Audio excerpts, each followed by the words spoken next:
Halo. Halo. Gimana kabarnya sahabat-sahabat yang dikasih Tuhan? Luar biasa. Kita langsung masuk ke kebenaran firman Tuhan. Saya ingin bertanya dulu, saya takutnya saya sudah pernah bawakan khotbah ini, saya takutnya ngulang. Saya pernah berbicara tentang tema yang saya berjudul Go Home, kan? Sudah. Hah? Sudah. Buli-buli pola yang dipecahkan sudah? Oke. Tema yang saya ingin bagikan kepada kita pada pagi hari ini, saya beri judul Buli-buli pola yang dipecahkan. Kita buka ayatnya di Markus 14 ayat ketiga. Markus 14. Kalau sudah dapat ayat yang ketiga. Kalau sudah dapat, saya undang kita bangkit berdiri untuk menghormati pembacaan kebenaran firman Tuhan. 1, 2, 3.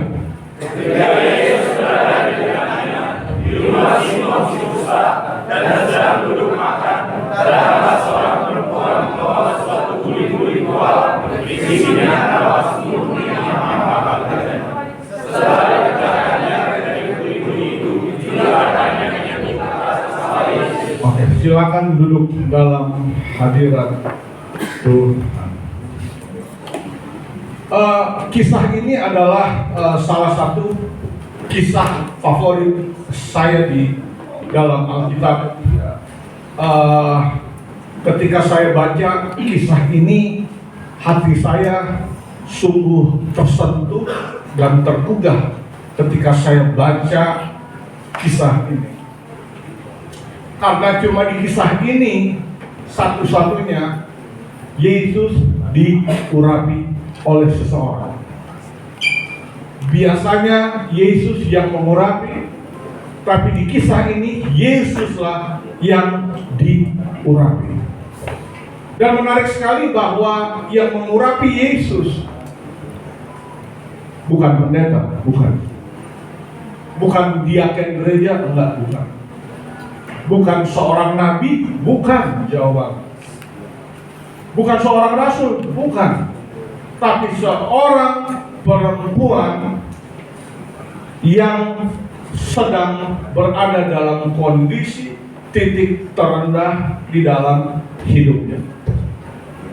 Alkitab memang tidak tulis siapa nama perempuan itu, tetapi para sarjana Alkitab sepakat bahwa nama perempuan ini adalah Maria Magdalena.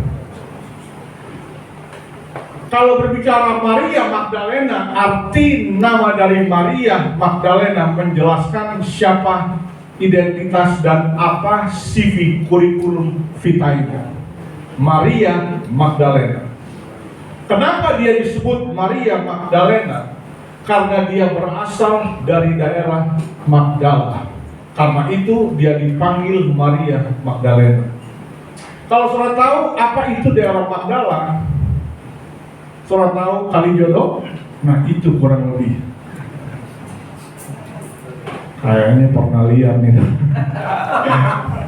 Dulu, kita bicara dulu.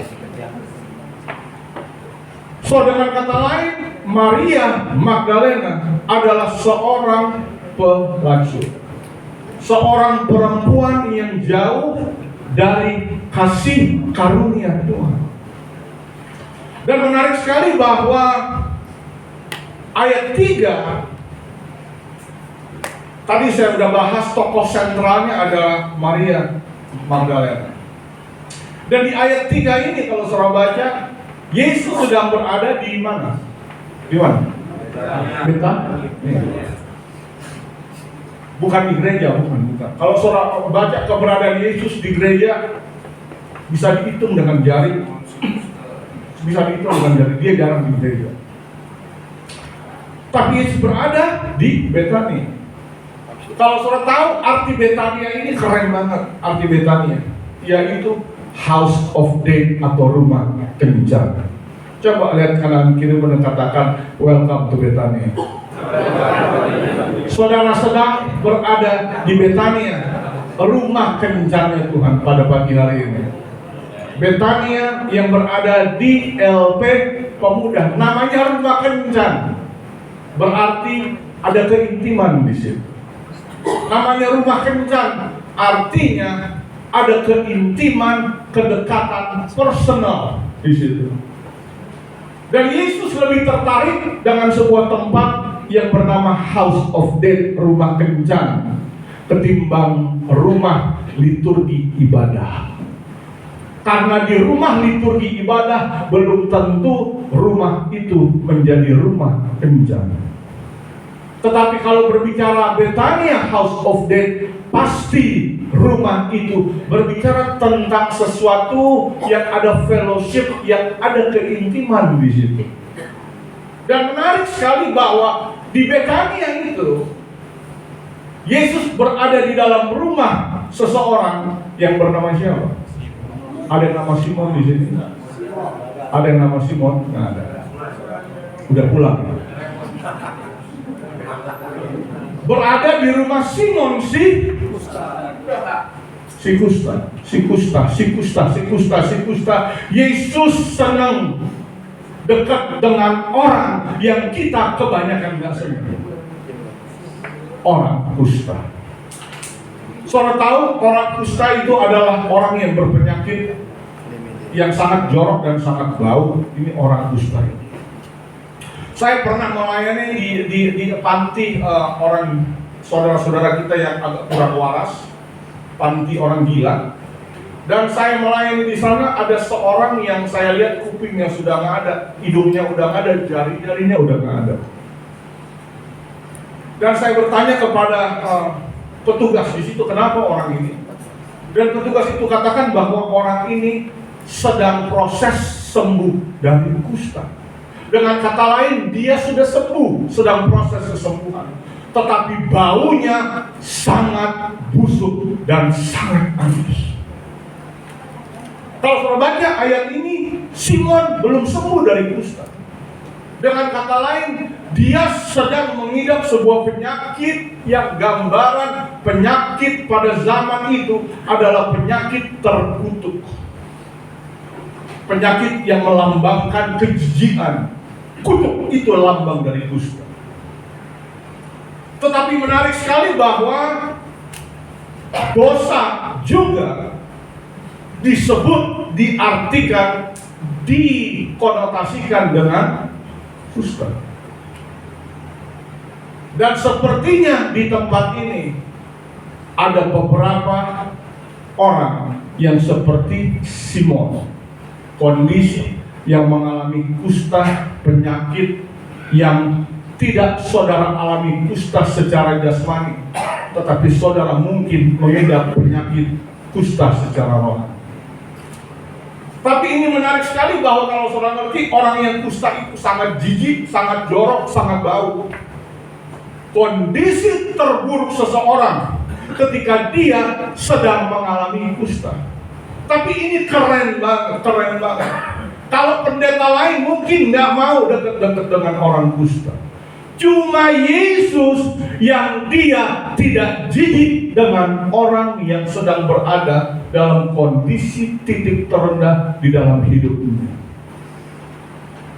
Kusta tidak bisa mencegah Yesus untuk datang ke tempat rumah orang itu dan Yesus mengadakan celebration di situ. Katakan amin.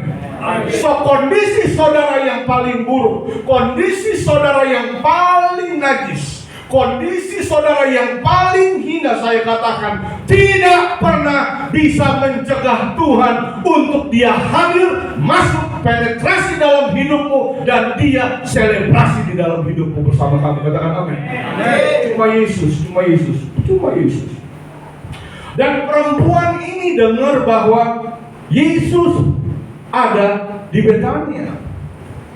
Perempuan ini sadar bahwa kemungkinan dia untuk ketemu Yesus ini yang pertama dan yang terakhir kalinya. Mungkin tidak akan ada kesempatan kedua untuk perempuan ini. Dan perempuan ini sudah dengar banyak kabar tentang siapa ini. Orang yang luar biasa, yang membangkitkan orang mati, yang menyembuhkan orang buta, yang mencelikkan telinga yang tuli, yang mengusir legion iblis. So perempuan ini punya sebuah gambaran bahwa Yesus adalah seseorang yang melakukan perkara-perkara besar. Dan perempuan pelacur ini atau perempuan berdosa atau seorang yang kontroversial ini, dia tahu bahwa dia harus ketemu dengan pria yang bernama Yesus ini. Perempuan ini adalah seorang perempuan yang master untuk sekedar bertemu dan berhubungan dengan segala jenis laki-laki. Dia adalah ahli di situ. Dia sudah berjumpa dengan semua tipe laki-laki, dari buaya, aligator komodo.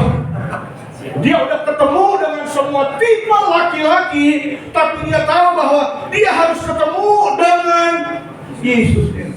Dan dia memberanikan dirinya untuk keluar dari zona nyaman dia.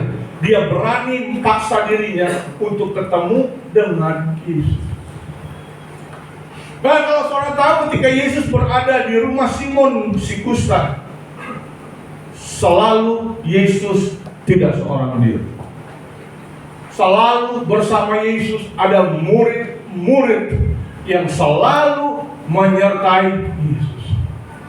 Para murid-murid ini yang lebih kontroversial daripada Yesus itu sendiri. Para murid-murid Yesus yang terkenal, gerombolan murid-murid yang fanatik, gerombolan murid-murid yang religius, tapi penuh penghakiman dan tidak punya kapasitas hati seperti Tuhannya. Ada Petrus di situ, si mulut besar. Ada juga Yohanes di situ. Tapi apapun itu, untuk seorang pelacur, dia masuk ke tengah-tengah gerombolan para ahli-ahli Taurat, orang-orang suci, orang-orang kudus, orang-orang religius. Apakah itu perkara gampang? Enggak gampang. Enggak gampang untuk berada di tengah-tengah kumpulan pria-pria dewasa. Dan ketika Yesus sedang berkumpul dengan murid-muridnya, perempuan ini dia masuk ke dalam situ.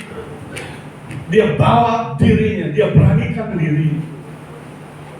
Dan ketika dia masuk ke rumah itu, mata sinis dari para murid mulai menatap tajam perempuan. Bisik-bisik di antara para murid mulai terdengar. Perempuan ini, dia berada dalam sebuah tempat yang tidak nyaman. Suasana di tempat itu tidak welcome dan tidak menerima perempuan itu. Dia tidak welcome di situ, dia tidak welcome di situ oleh para pria-pria dewasa yang religius itu. Dia nggak welcome di situ. Perempuan yang penuh dengan kontroversi. Tapi saya suka dengan perempuan ini karena perempuan ini adalah perempuan yang tegar, saya katakan. Kenapa saya katakan tegar? Karena walaupun orang sekeliling dia melihat dia dengan kontroversi, dengan penuh penghakiman, tapi perempuan ini nggak ambil pusing dengan judgement orang-orang itu. Dia nggak ambil pusing tentang penilaian orang-orang, enggak. Dia tahu bahwa dia datang ke situ tujuannya cuma satu, yaitu dia harus ketemu dengan pria yang bernama Yesus. Dia adalah seorang perempuan yang on purpose. Dia punya tujuan, Perempuan ini menolak untuk dialihkan fokusnya, dia menolak untuk distract atau gagal fokus. Dia datang ke tempat itu bukan untuk menyenangkan orang banyak, enggak. Tapi dia datang ke situ bukan untuk mendapatkan persetujuan orang banyak, enggak. Tapi dia datang ke situ tujuannya satu, yaitu cuma ketemu dengan Yesus. Dia datang situ hanya untuk ketemu dengan Yesus. Dan dia tahu tujuannya datang ke situ. Selama saudara berada di tempat ini, saudara harus tahu tujuan saudara di tempat ini, katakan amin. Dan orang-orang mulai berdebat tentang siapa perempuan ini.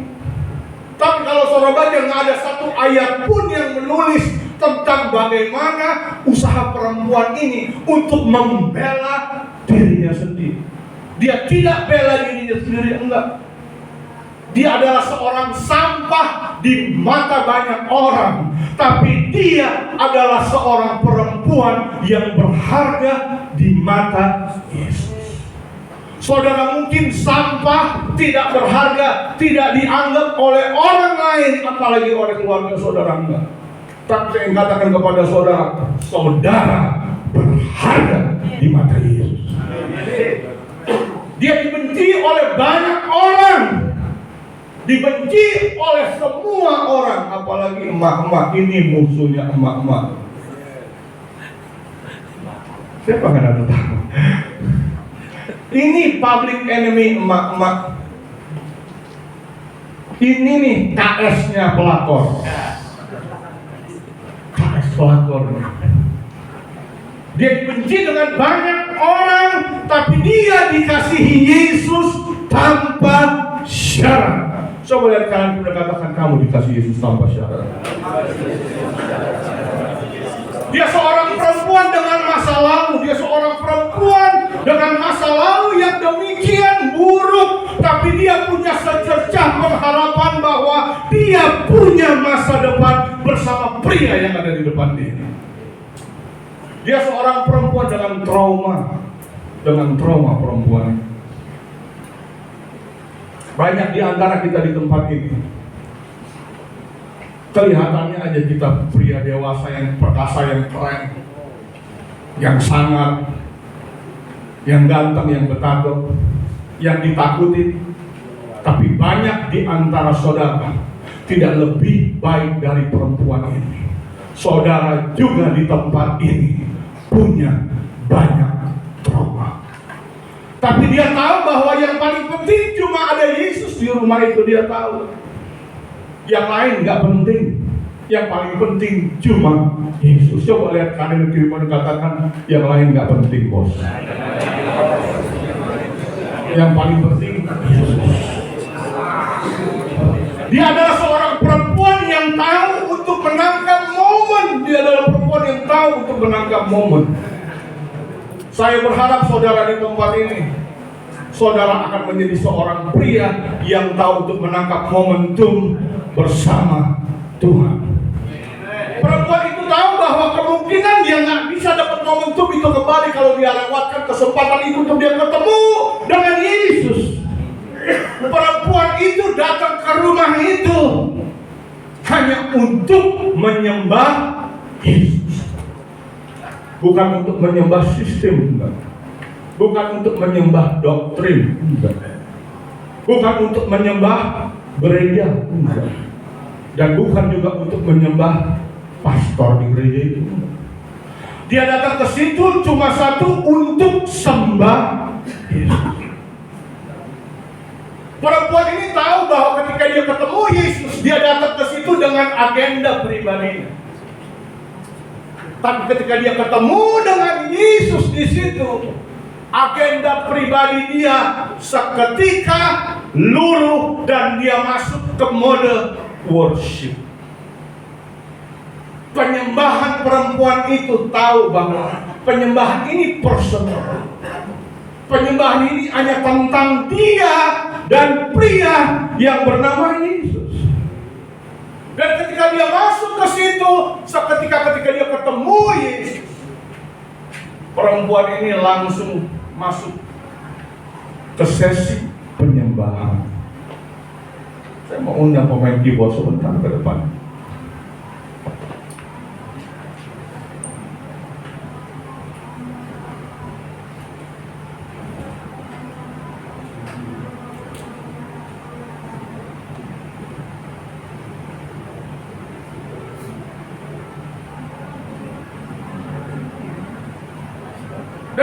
perempuan ini dia biasa berhadapan dengan segala macam jenis pria tadi saya sudah katakan. Entah berapa banyak pria yang sudah tidur dengan perempuan ini. Dia bertemu dengan hampir semua pria yang ketemu dengan dia, memakai asas memanfaatkan tubuh, yaitu hanya untuk kenikmatan sesaat tidur dengan perempuan. Tapi ketika dia ketemu dengan Yesus yang ada di depan dia, dia bisa merasakan dari sorot mata Yesus yang berhadapan muka dengan dia. Ada sorot mata yang menginginkan perempuan itu, bukan karena tubuh. Sorot mata yang menatap dia dengan tajam namun lembut. Sorot mata yang berkata bahwa aku mengasihi kamu tanpa syarat. Sorot mata yang berkata bahwa kamu aku terima tanpa syarat. Dan ketika dia ketemu dengan pria yang ada di depan itu, semua beban yang dia pikul sepanjang hidup, beban itu semua jatuh dari pundak. Dan perempuan ini mulai tersungkur di kaki Yesus. Tidak pernah sepanjang hidupnya perempuan ini adalah perempuan yang jago dan lihai. Dia adalah seorang perempuan yang pandai untuk memainkan peran demi peran. Tidak pernah perempuan ini menangis kepada satu pria pun. Dia adalah seorang profesional dalam bidangnya, seorang pelacur. Tapi ketika dia ketemu Yesus, dia mulai tersungkur di kaki Yesus.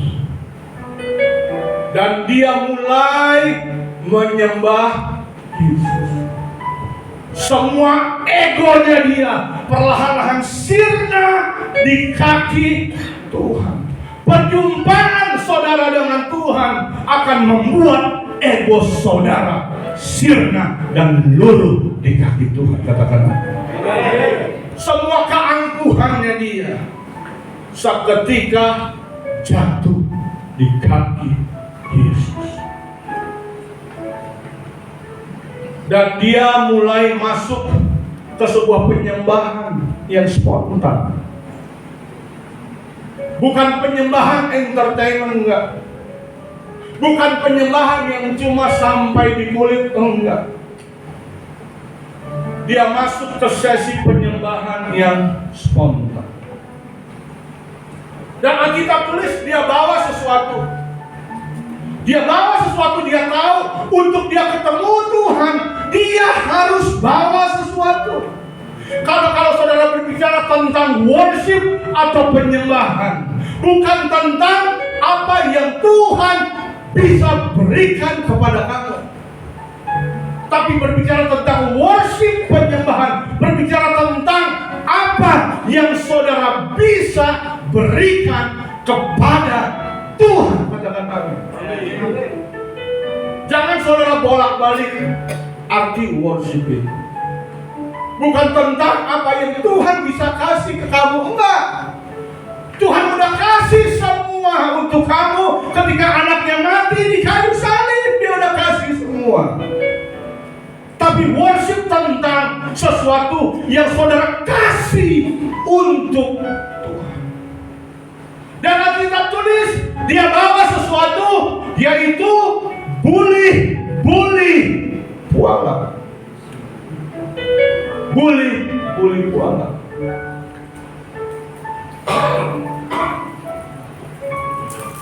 Dan Alkitab tulis dia buka buli puala ini, tutupnya, kemudian dia siram di kaki Yesus. Seperti itu. Tadinya saya pikir seperti itu. Tadinya saya pikir ketika dia ketemu Yesus, dia buka tutupnya, kemudian dia siram di kaki Yesus. Ternyata enggak. Kita yang sering berurusan dengan Tuhan, ketika kita bawa muli-muli pualam itu, kita pakai sistem buka tutup. Kalau saudara bisa buka, kemudian saudara tutup lagi, artinya saudara berikan semua enggak? Penyembahan kita sama Tuhan sering pakai sistem buka tutup.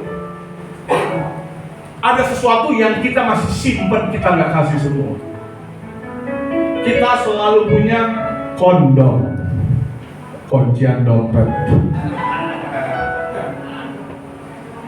Tapi perempuan ini ngerti bahwa bukan itu yang dia lakukan. Saudara tahu berapa harga muli-muli pualam ini? Ada yang tahu? Berapa? 300 dinar kalau saudara tahu. Upah orang bekerja 1 hari sebanyak berapa? Dinar. Hah? Berapa dinar?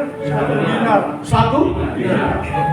Saudara, kata lain, kalau 300 dinar, hampir 1 tahun dia jual diri. Ini mahal atau murah? Mahal atau murah?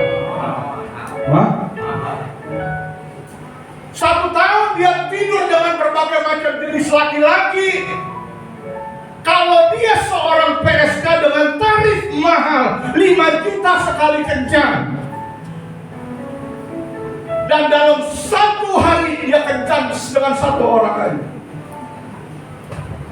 Ini sesuatu yang sangat mahal untuk dia.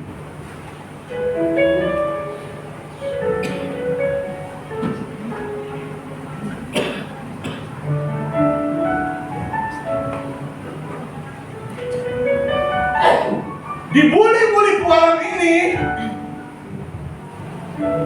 hasil dia melacur 1 tahun ada di sini. Ada di situ. Ini berbicara tentang investasi hidup perempuan ini. Ini investasi hidup. Untuk perempuan ini masa depannya dia. Mungkin nanti dia punya rencana. Ketika dia pensiun menjadi pelacur nanti di kemudian hari, entah kapan, dia nggak tahu kapan dia harus berhenti. Tapi dia punya rencana, dia akan jual ini. Kemudian mungkin dia akan beli rumah di kampung sana. Dan dia akan hidup tenang sebagai seorang pelacur tua.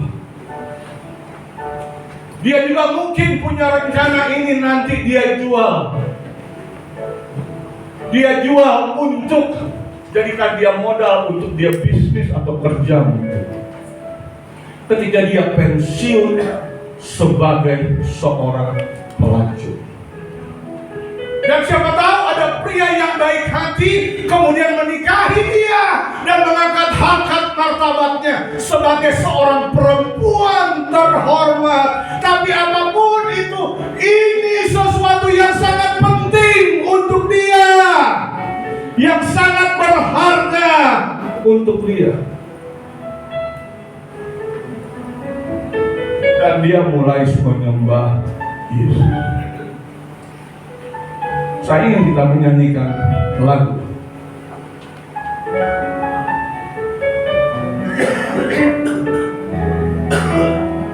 Ada yang tahu lagu ini?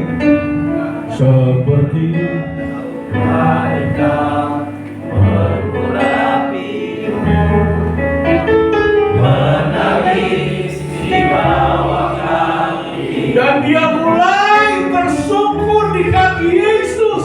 Kepikiran hidupku mau mengasihi Yesus, kau baik bagiku. Dan dia mulai melihat, dia mulai merasakan kebaikan. Untuk akan ku tetap setia menanti janjimu sampai ku mendapatkan pengorbanan.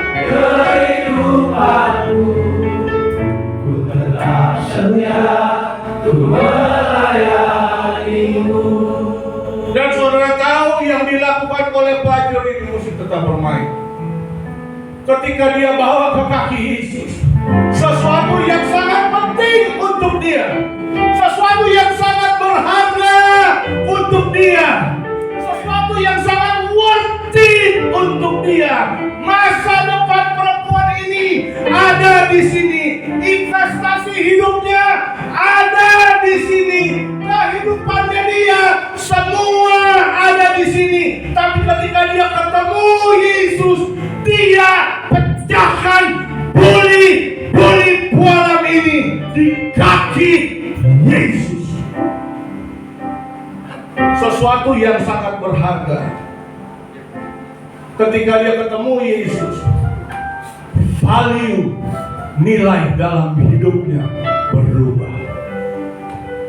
Saya katakan kepada saudara, kalau saudara ketemu Yesus, value, nilai hidup saudara dalam hidup harus berubah. Sesuatu yang sangat penting untuk dia sudah gak penting lagi sekarang. Dia pecahkan di kaki Yesus, karena buat dia yang paling penting bukan ini, tapi Yesus yang ada di depan dia. Dan dia pecahkan ini yang paling mahal untuk Yesus. Karena ketika dia ketemu Yesus, yang paling mahal bukan buli pualam ini lagi, tapi Yesus yang ada di depan dia. Dan dia pecahkan buli pualam ini. Yang paling berharga dia pecahkan. Karena buat dia yang paling berharga bukan lagi ini, tapi Yesus yang paling berharga. Dia berikan segala-galanya di kaki Yesus. Karena ketika dia ketemu Yesus, yang tadinya ini adalah segala-galanya buat dia, ketika dia ketemu Yesus, Yesus yang di depan dia, yang menjadi center hidupnya, Yesus segala-galanya untuk dia sekarang. Dan ini yang terbaik yang perempuan ini punya. Mobilnya dia ada di sini, tabungan dia, deposito semua ada di sini, rumahnya dia ada di sini, untuk dia makan ada di sini, tabungan hari tuanya ada di sini, masa depan anak-anaknya ada di sini. Tapi ketika dia ketemu Yesus, dia pecahkan yang terbaik untuk Yesus, karena buat dia yang terbaik adalah Yesus. Dia buang semua ego, dia merendahkan diri, dan dia berdamai dengan dirinya dan Tuhan. Dan dia membuka diri sepenuhnya untuk Yesus. Luka-lukanya disembuhkan, kehormatan dan martabatnya mulai dipulihkan. Dan saya ingin kita baca di ayat terakhir. Dan kalau saudara tahu yang dilakukan oleh perempuan ini, dia nggak sekedar pecahkan buli pualam ini, enggak, dia sekedar pecahkan, tapi dia tersungkur di kaki Yesus. Kemudian dia mulai usap kaki Yesus dengan rambut. Kalau saudara tahu, rambut berbicara tentang kehormatan. Dia nggak sekedar berikan yang terbaik, yang termahal, tapi kehormatannya dia kasih untuk Yesus. Dan saudara tahu, sebab akibat perempuan ini, dia usap kaki Yesus dengan rambut. Bau Yesus nempel di perempuan ini. Penyembahan saudara akan membuat bau Yesus itu nempel dalam hidup. Dan rumah si kusta itu yang berbau busuk, rumah itu menjadi harum ketika ada buli pualam yang dipecahkan. Hidup saudara mungkin berbau busuk, hidup saudara mungkin masih bau tengik, karena belum ada buli pualam yang dipecahkan. Saya ingin tantang saudara yang ingin memecahkan buli pualam itu, saudara bisa bangkit beri di hadapan Tuhan. Kita akhiri ibadah kita pada pagi hari ini.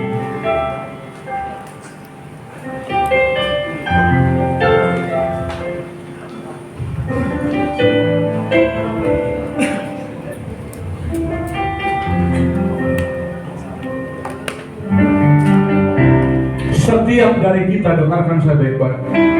Setiap dari kita punya buli-buli buah langit. Sesuatu yang sangat penting, sesuatu yang sangat mahal, sesuatu yang sangat berharga untuk kita.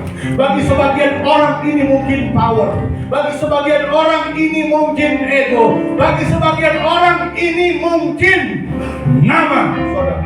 Bagi banyak orang ini adalah uang. Tapi hari ini saya ingin menantang saudara, setiap dari kita punya buli-buli buah langit ini. Saya ingin tantang saudara pada pagi hari ini, untuk saudara punya iman, punya keberanian, untuk gak sekedar berikan hidup kamu, tapi berikan yang paling berharga, pecahkan yang paling penting dalam hidup kamu. Bawa buli-buli buah kamu ke kaki Tuhan pada pagi hari ini. Tutup matamu, kita bersolat Tuhan.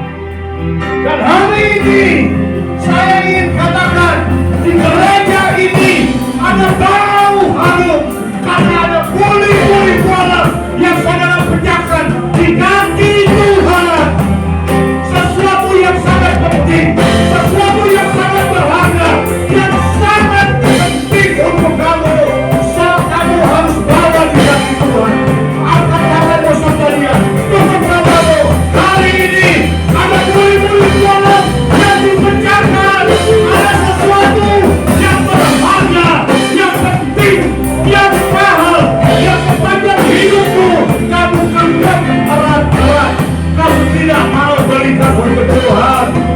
Hari ini saya ingin menantang saudara untuk berikan yang paling penting, yang paling berharga di hidup saudara. Terus kembali, tutup matamu. Haleluya, haleluya. Hamba telah selesai berfirman, pada hari ini ada buli-buli buah yang dipecahkan. Ada sesuatu yang berbau harum yang kamu takut. Terus saudara.